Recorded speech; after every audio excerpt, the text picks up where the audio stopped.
George Zimmerman has been arrested for another domestic dispute. This is in Seminole County, Florida.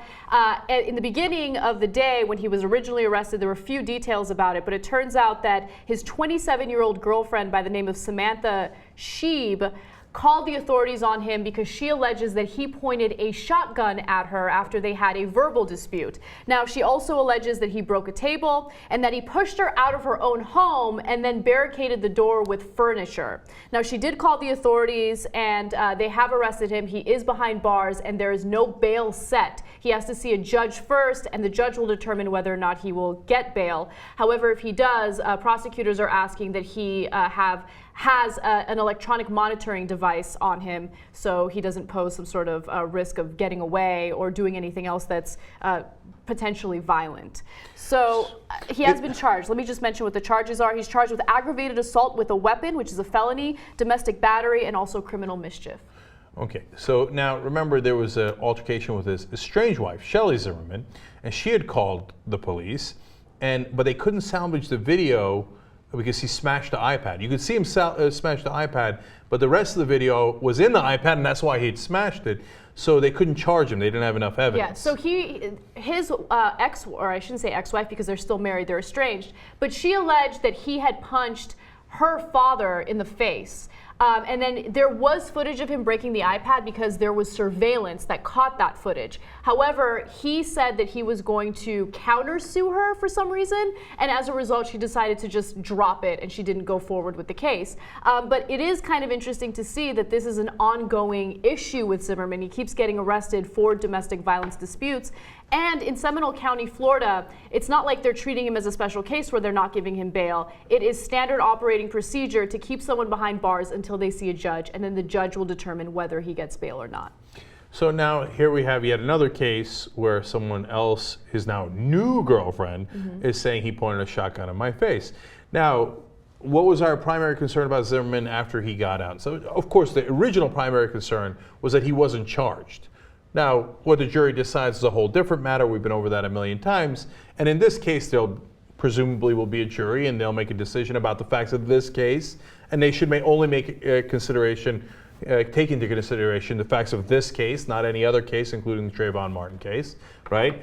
But we were worried that when he was out, he seemed to have an attitude of empowerment. Yeah, I could literally get away with killing someone, right? So I can do whatever I want. I understand that you don't want to hold someone accountable for prior incidents, especially if it has nothing to do with this particular case, right? But at the same time, if there is a pattern here, if there is a trend here, why wouldn't it be used to judge his character? Because obviously he has an issue with pointing guns at people. I mean, this is an ongoing thing. So I just don't like the idea of him feeling as though he can point a gun at anyone and face no consequences for it. And I should also note that after they got into the verbal dispute, he was packing a shotgun and also an AR assault rifle into a bag or something. And then she said that she was going to call the authorities on him. I'm not exactly sure why she decided to do it at that moment. And that's when he allegedly pointed the gun at her and said, "Are you sure you want to do that?" Well, look, so the state of Florida has empowered Zimmerman to feel like if anyone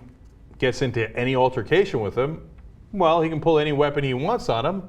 And if he kills him, well, it's only his side of the story. Maybe they threatened him first, right? So it's like we are seeing this as like some people are like big surprise. Well, given Zimmerman's experience, it's not that big of a surprise. Now, as to whether they can use the fact that he's pointing guns at other people, that's a very nuanced part of the law. Right. So sometimes a prosecutor can if it's part of a pattern and it proves a part of the case. Oftentimes they can't because the defense will say, look, you can't judge him for what he did in the past. We're talking about this particular crime. And there's a lot of different reasons why they might include or exclude that evidence. Now, when I was in law school, I was considered judicially conservative. So my point has always been, let the jury decide. I mean, let them figure out if it's related to this crime or it's not related to this crime, because the judge can see all the evidence. And if you don't trust the jury to see all the evidence, then you don't trust the jury. So that's a whole separate matter. But finally on this issue, I'm amused by the idea of Zimmerman barricading in the house. It's her house, by the way. But he has a right to everything. Zimmerman has, It's her house. I mean, it's a really serious issue, and he threatened her with the gun and stuff.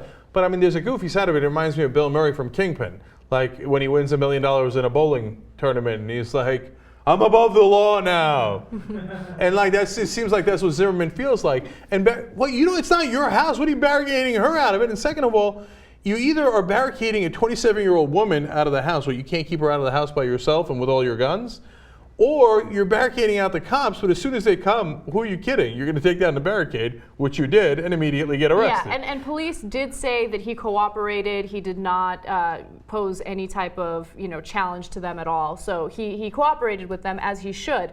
But what does he think he is, like Les Mis? Like we're gonna do the barricades and stuff. But you know what it might go towards, Anna? It might go towards the thing that got him in trouble with Trayvon situation to begin with. He's monumentally weak, and that's the argument he made in court, right? During the Trayvon case. He had his MMA trainer come and testify that he was terrible, that he was physically weak and couldn't possibly beat down a 17-year-old. And that he's a coward. So maybe this proves the case, right? To be fair to Zimmerman. I mean, he gets in an altercation with his 27-year-old girlfriend, and he barricades himself behind all this furniture, and he's got all of his weapons, because maybe he's scared that she's going to kick his ass. Maybe he is the biggest coward in the country. And of course, with any story like this, when it breaks, there are always developments, there are always updates. So we don't know what happened during that verbal dispute. But I am saying that it is a little strange that we keep seeing this trend with him with different people, including his wife, who's very supportive of him during his trial. I'm now amused by the idea that anytime Zimmerman runs into any issue, like somebody's like, "Would you like sugar with that?" "I didn't ask for sugar." "To the barricades!"